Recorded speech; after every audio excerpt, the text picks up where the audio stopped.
Acompáñenme a Romanos. Vamos a ir a la carta del apóstol Pablo a los romanos. Déjenme acomodar por aquí Romanos. Ok, tenemos Proverbios. Romanos. Ok.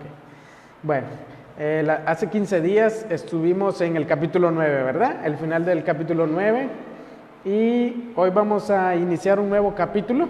Vamos a estar en el capítulo 10 que Pablo escribe en la carta a la iglesia en Roma. Y en el capítulo anterior Pablo nos habló acerca de su pueblo Israel. Y si ustedes se fijan, nuestra serie se llama Justificados por la Fe. Ese es el título que escogimos para esta serie basada en el libro, en la carta de Pablo a los romanos, porque eso es lo que habla Romanos, es ser justificados delante de Dios, es por la fe, no hay nada más fuera de ello. Entonces, el tema de Pablo en la carta de Romanos es la justicia de Dios. Y si ustedes se recuerdan, en el capítulo 1, versículo 17, Pablo dice: porque en el Evangelio la justicia de Dios se revela por fe y para fe, como está escrito, mas el justo por la fe vivirá. Y Pablo está citando Habacuc capítulo 2, versículo 4. Entonces, Pablo en esta carta está hablando de eso. La justicia de Dios viene simplemente por fe, no viene por algo más, simplemente es fe en el Hijo de Dios. Entonces, esa palabra justo o otra conjugación en la carta de Pablo se repite más de 40 veces en toda la carta. Entonces, quiere decir que Pablo está hablando de eso, de la justificación de los justos en esta carta, y cómo ellos llegan a estar en esa justicia delante de Dios, y es por fe. Entonces, vean cómo Pablo en los primeros capítulos del 1 al 3 nos presentó esa necesidad del hombre de esa justicia. Dijo: el hombre está en pecado, tanto judíos como gentiles, todos están en pecado, todos están destituidos de la gloria de Dios, están apartados de la gloria de Dios. Entonces Pablo presenta al hombre la necesidad de la justicia de Dios. No puede decir el hombre: no la necesito.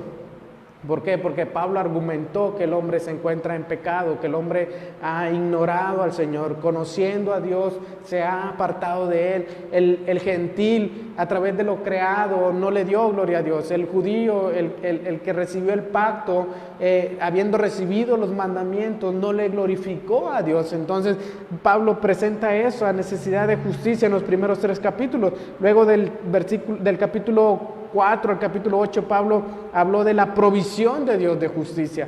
Pablo habló entonces de que la justificación venía solamente ¿por quién? Por Jesús, por Jesucristo. Entonces Pablo dice: hay una provisión que Dios provee. Estás en la necesidad, pero también Dios te muestra tu necesidad, pero también te muestra el remedio por el cual puedes ser sano. Entonces habló de que Jesucristo es la justificación para los pecadores. Luego en el capítulo 9, Pablo como que abre un paréntesis en esta carta y empieza a hablar de su pueblo Israel, de su nación, de los de su misma raza. Y Pablo empieza a hablar cómo, por qué y para qué Israel rechazó esa justicia de Dios. Lo vimos en el capítulo 9 que fue la elección que Dios hizo de Israel, no fue conforme a lo que hubieran hecho, no fue conforme a lo que ellos hubieran querido, sino que Dios en su propósito les había elegido, pero también lo había hecho con total soberanía, de que ellos no podían decir: fuimos nosotros los que buscamos a Dios. Entonces Pablo habló de eso, de que Dios fue soberano en su elección, y el hombre no puede refutar nada acerca de eso.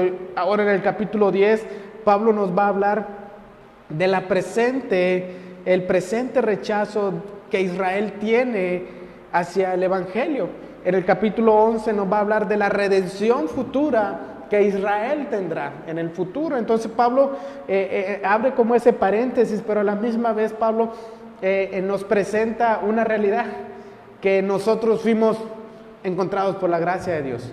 No fue que nosotros lo buscamos, sino que Dios en su plan soberano ya lo tenía predeterminado. Entonces me encanta cómo Pablo abre ese paréntesis para hablar de Israel, pero también para mostrarnos a nosotros los gentiles de que todo está bajo, como decía el Chapulín Colorado, bajo control. O sea, no se sale nada del orden en Dios. Entonces vean cómo luego en el capítulo 12 al capítulo 16 de la carta de Pablo a los Romanos, Pablo hace énfasis en la práctica diaria de la justicia que hemos recibido. Pablo presenta en los primeros 11 capítulos la parte teórica, por así decir, y luego en el capítulo 12 en adelante Pablo empieza a presentar la parte práctica de la vida del creyente que ha sido justificado. Entonces vemos en este capítulo 10, vamos a ver en este capítulo 10 la razón por la cual Israel como nación está en esta presente condición espiritual. Y me encanta cómo Pablo anteriormente en el capítulo 9, versículo 32, Pablo dijo sobre Israel la razón por la cual ellos no habían alcanzado la justicia que es por la fe. ¿Qué dice? Versículo 32 del capítulo 9.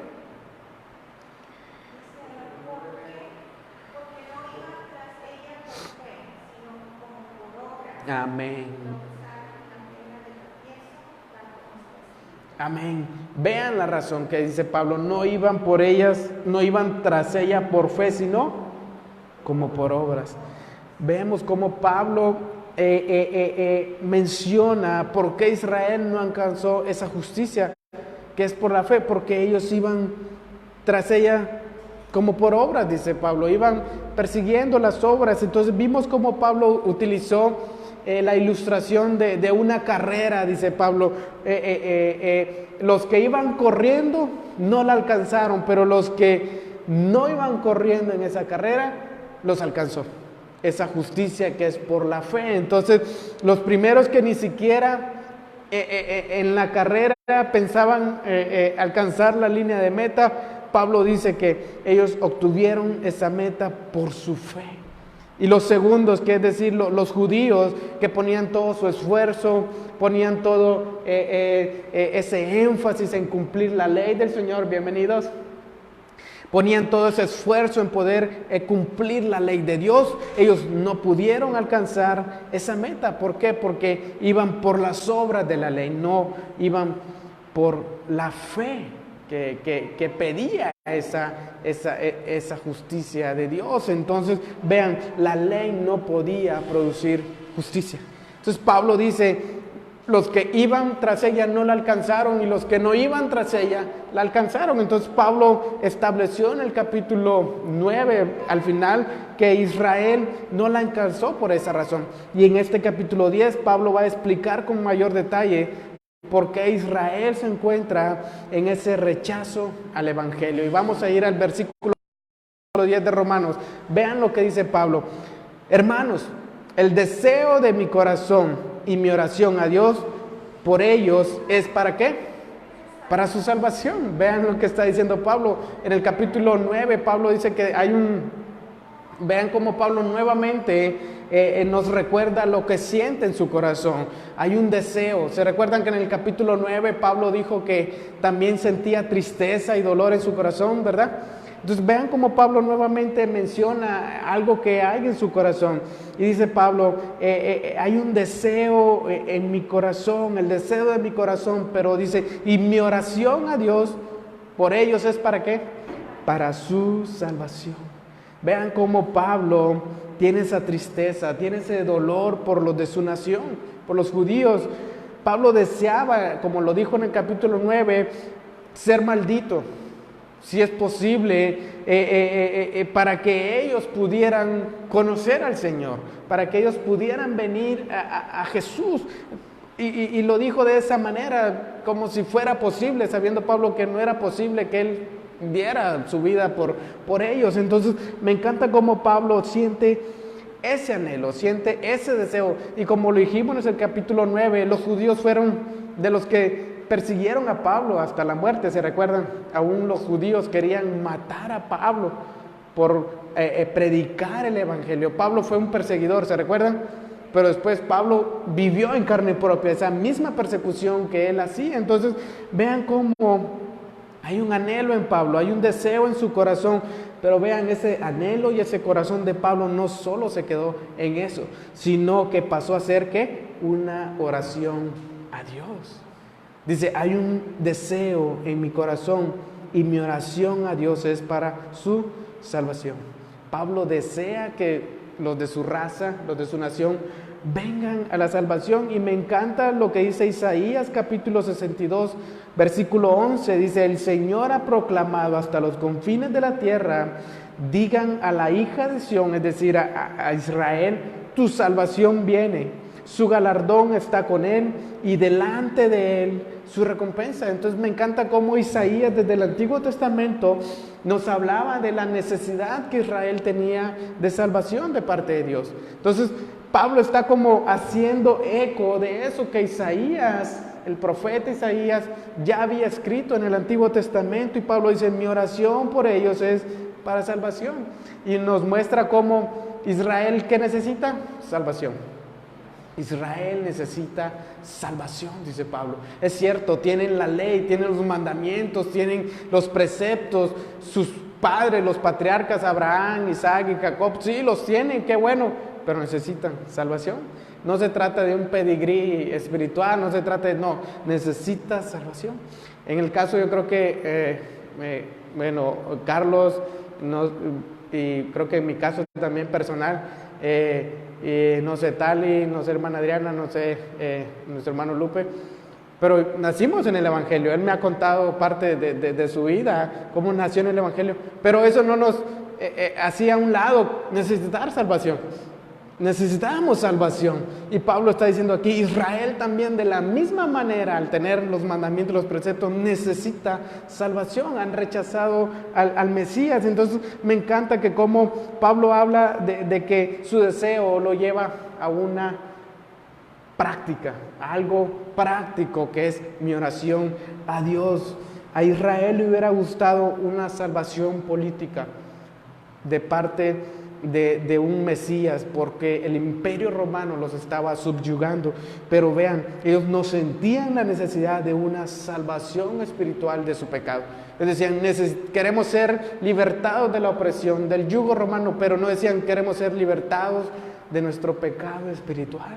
Ellos no reconocían su necesidad de salvación, y es por estas razones que ellos rechazaron al Mesías. Por eso a Jesús le dijeron, nunca hemos sido esclavos de nadie, ¿se recuerdan?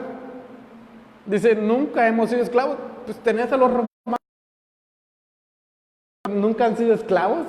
Y entonces estaban ciegos a una verdad espiritual. Entonces vean cómo hemos deseado algunas veces que algunas personas conozcan del Señor, ¿sí o no? Creo que algún familiar de nosotros deseamos que conozca al Señor. La pregunta es, ¿hemos deseado, hemos tenido ese anhelo, pero hemos llevado ese anhelo a la práctica? Como dice Pablo aquí, mi oración ha sido para su salvación. Luego de tener un anhelo de que una persona que conocemos, un familiar, se acerque al Señor, hemos continuamente orado por él para que venga a la salvación de Dios. Pablo nos pone ese ejemplo de cómo no solo se queda en un anhelo, en una tristeza en el corazón, sino que Pablo dice, lo llevo a la práctica. Y a Timoteo le dice, ruego que se hagan oraciones por todos los hombres, que se levanten oraciones por todos los hombres. Entonces Pablo nos da el ejemplo de que no solo fue algo de labios lo que le está diciendo, sino que él oraba en todo tiempo para que ellos pudieran reconocer en sus corazones la necesidad que tenían de un Salvador. Entonces vean lo que dice Pablo en el versículo 2. Si alguien no quiere leer, vean cómo dice Pablo. Si alguien lo tiene, lo puede leer con toda confianza. Versículo 2 del capítulo 10 de Romanos.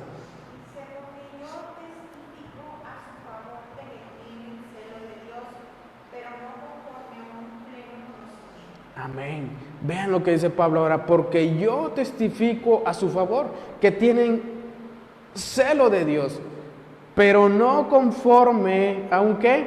A un pleno conocimiento. Entonces Pablo reconoce, esa palabra yo testifico es eso, yo doy certeza, yo aseguro que esto es verdadero, yo aseguro que esto que pasó es verídico. Pablo está diciendo, yo reconozco y estoy seguro que ellos tienen celo de Dios. ¿Y por qué también lo dice Pablo? Por su experiencia personal. Pablo era un judío, fariseo, hebreo de hebreos, ¿y qué dice? Dice en cuanto a la ley, ¿qué? Irreprensible.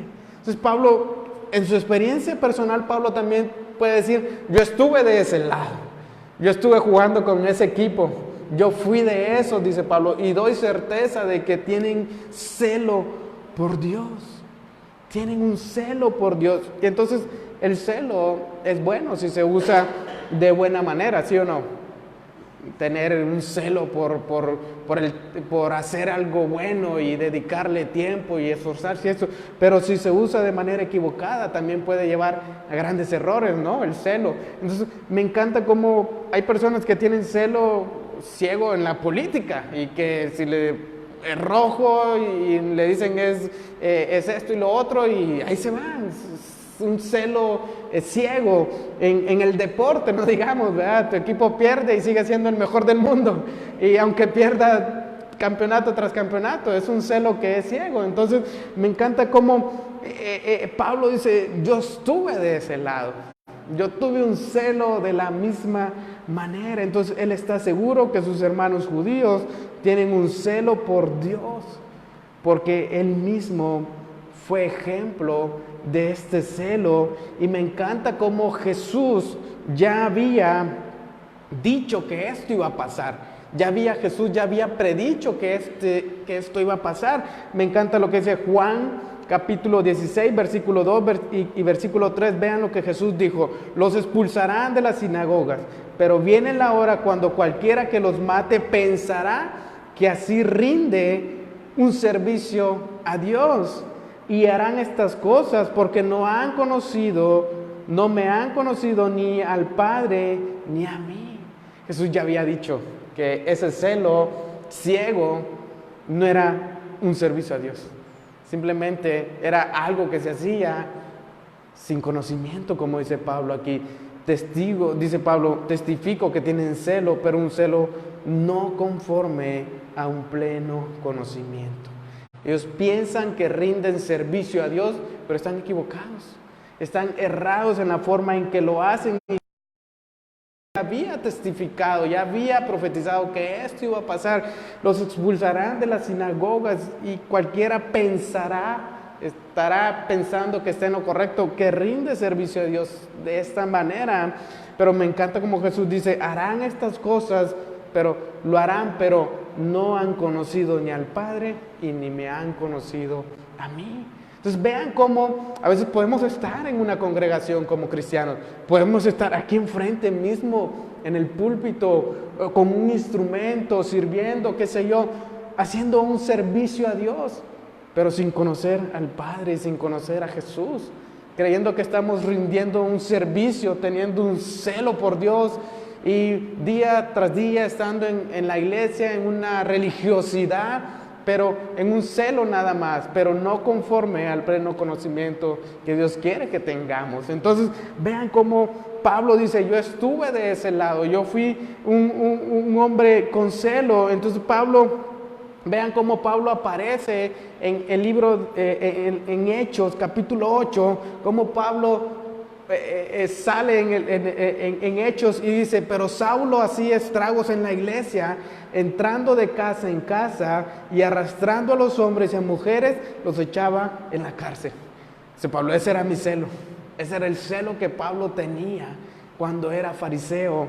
Y Hechos capítulo 22 versículo 3 dice, yo soy judío, nacido en Tarso de Sicilia, criado en esta ciudad, educado bajo Gamaliel en estricta conformidad a la ley de nuestros padres, siendo tan celoso de Dios como todos ustedes lo son hoy, les decía Pablo. Perseguí este camino hasta la muerte, encadenando y echando en la cárcel a tantos como a hombres como a mujeres. Vean cómo Pablo tenía un celo, y en su experiencia personal Pablo sabe que ellos tienen un celo por Dios. Pero vean cómo dicen, pero no conforme al pleno conocimiento. Timoteo, otro versículo más, 2 versículos más para redondear esto. Timoteo, primera carta, capítulo 1, versículo 13, dice Pablo: habiendo sido yo antes blasfemo y perseguidor y agresor, sin embargo se me mostró misericordia, porque lo hice en ignorancia, en mi incredulidad. Dice Pablo: yo era un incrédulo, yo era un ignorante de lo que hacía, tenía celo, pero era un celo ignorante, era un celo ciego, un celo que hacía las cosas simplemente por hacerlas. Y Gálatas capítulo 1 versículo 13, Pablo dice: porque ustedes han oído acerca de mi antigua manera de vivir en el judaísmo, de cuán desmedidamente perseguía yo a la iglesia de Dios y trataba de destruirla. Vean el celo de Pablo, trataba de destruir a la iglesia de Dios. Y yo aventajaba en el judaísmo a muchos de mis compatriotas contemporáneos, mostrando mucho más celo por las tradiciones de mis antepasados. De que Pablo, si este era celoso, Pablo era súper, hiper, mega celoso. Él era lo más exagerado en cuanto al judaísmo. Dice Pablo: testifico porque yo estuve de ese lado, que tienen un celo por Dios, pero un celo no conforme a un pleno conocimiento. Entonces pensaban que rendían servicio a Dios. Reconoce eso Pablo, y esa palabra conocimiento en el griego dice es epignosis, y significa que no tenían, entonces esa palabra significa conocimiento preciso, conocimiento correcto de las cosas. Entonces dice Pablo: tienen celo, pero no tienen un conocimiento preciso de lo que hacen. Hay conocimiento, pero no son precisos ni correctos en cuanto a ese conocimiento. Dice Pablo: yo era ignorante, dice Pablo. Era ignorante en cuanto a lo que hacía. Es como un doctor, ¿no? El hecho que estés en la facultad de medicina ya no te hace doctor todavía. Tienes que ir teniendo un conocimiento preciso cada vez más para luego ejercer, ¿verdad? Y aún así, egresando todavía te falta mucho más cosas que aprender. Entonces, Pablo dice de la misma manera. Ellos tienen un celo, pero no es preciso, no es correcto, y lo que hacen no lo hacen conforme. Era un celo fanático nada más. Era un celo fanático, un celo ciego, que no estaba apoyado por lo que el Señor decía en su palabra. Y me encanta lo que dice en Miqueas capítulo 6, versículo 8, vean: Él te ha declarado, oh hombre, lo que es bueno. ¿Y qué es lo que demanda el Señor de ti? Sino practicar la justicia, amar la misericordia y andar humildemente con tu Dios. Vean lo que Miqueas decía, que el Señor pedía al hombre y lo que es bueno.